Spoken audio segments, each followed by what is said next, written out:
up, what up? It's your boy Kev Kinckle Podcast, Sports Update, NBA Playoff, it's going down.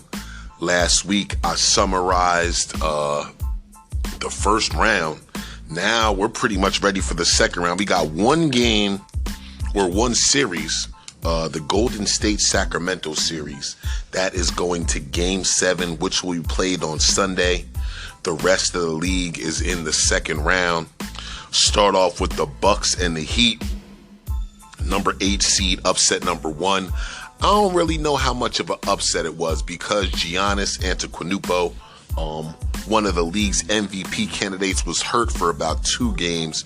Jimmy Butler was playing out of his mind. I still don't understand why the Philadelphia 76ers got rid of Jimmy Butler and kept Tobias Harris.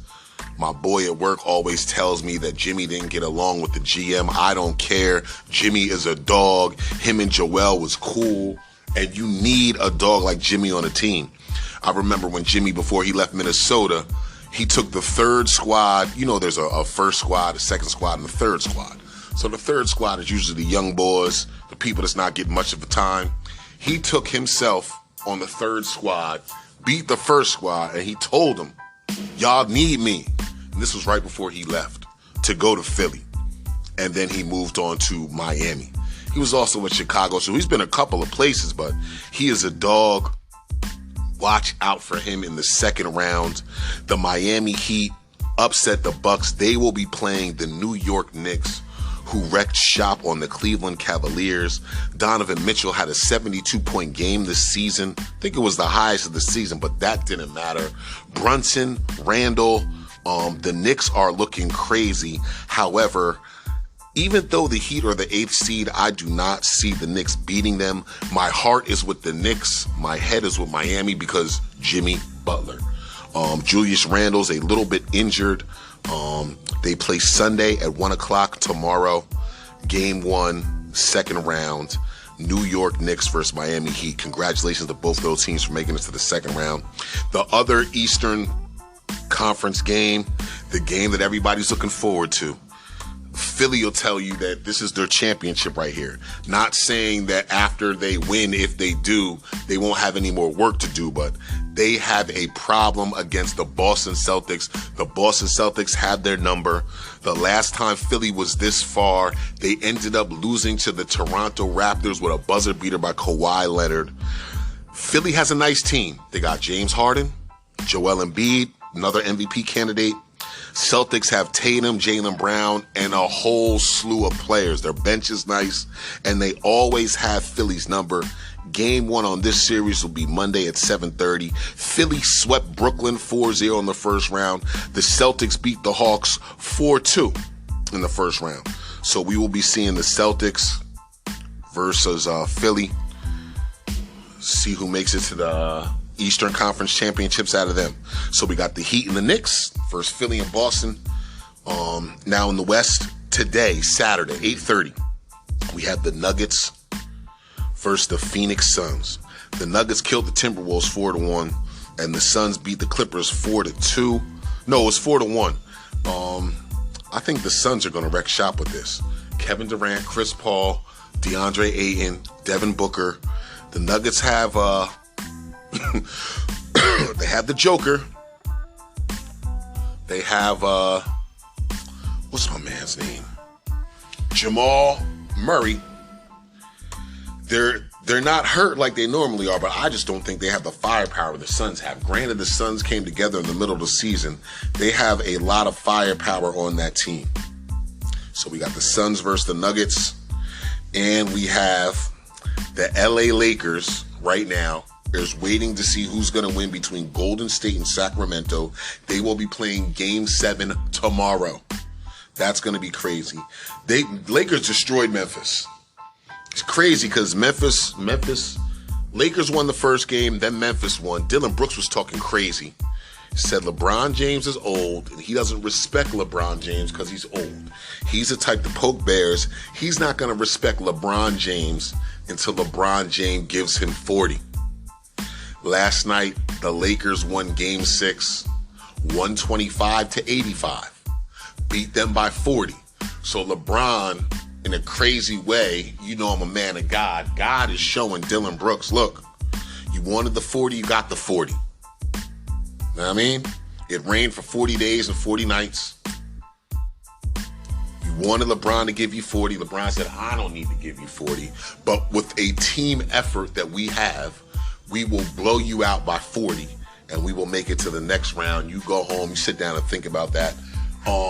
Ja Morant's injury, I believe, had something to play in this. He got injured last year against Golden State, and it was looking like that was going to be a good series. But Ja Morant is the egg that holds the batter tight for the Memphis Grizzlies, and he wasn't 100%. But the Lakers also aren't the typical number 7 seed.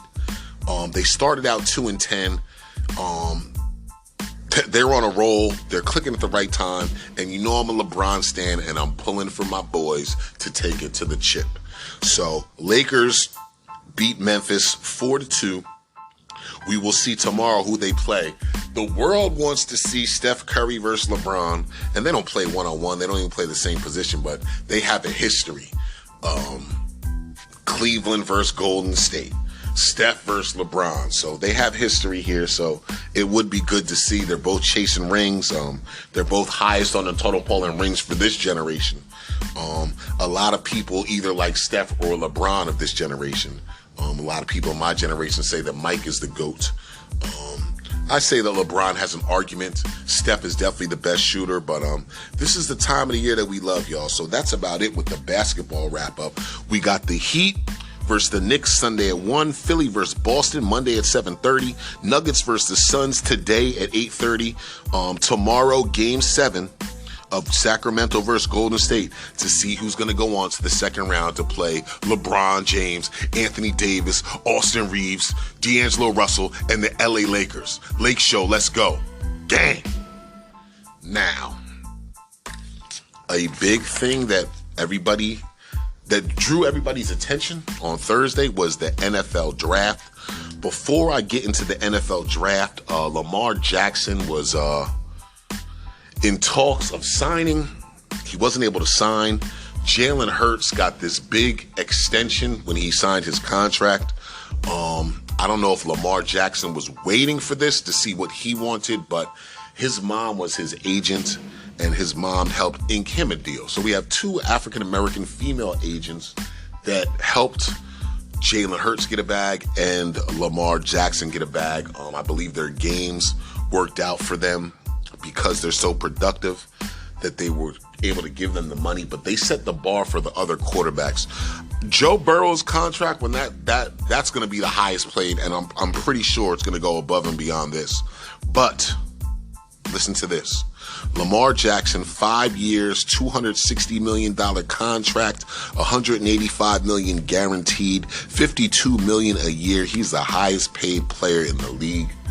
Believe his agent would have made $3.7 million off that. His mom was his agent, so he just threw her the money.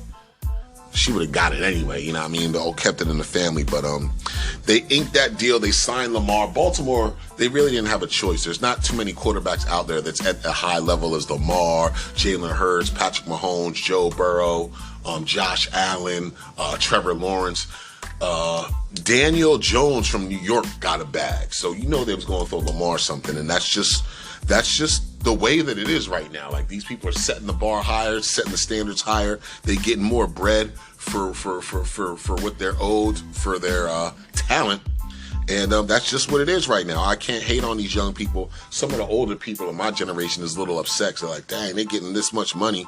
Times have changed. I don't know if you guys are watching what's going on with these NFL deals, but college players are getting to the bag.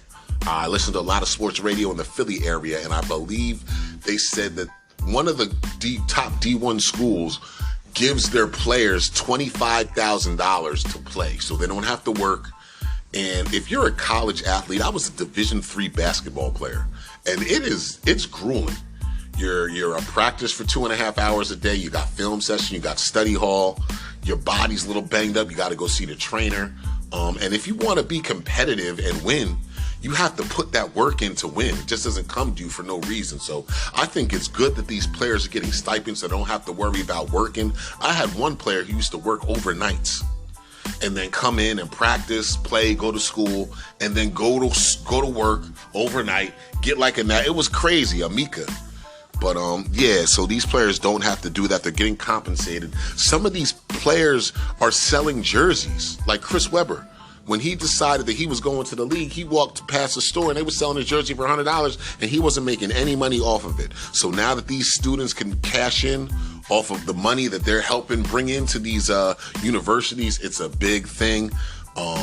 The rapper from LSU, I think Flaunts her name, I posted her a couple of times, is making like $1 million in NIL deals. Her homegirl, Angela Reese, is making money. Caitlin Clark's making money. And those are just the females. The males are making money all the way down to high school.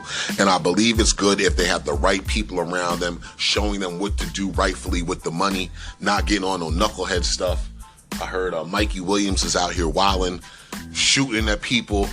He's riding around in a Lambo. He's getting to the bag. He's getting like $1 million in NIL deals. So the money is out there for you to get, but have a good head on your shoulders when you get it and you know what to do with it so you can make more money. But I think it's good that the kids are able to benefit off of their names.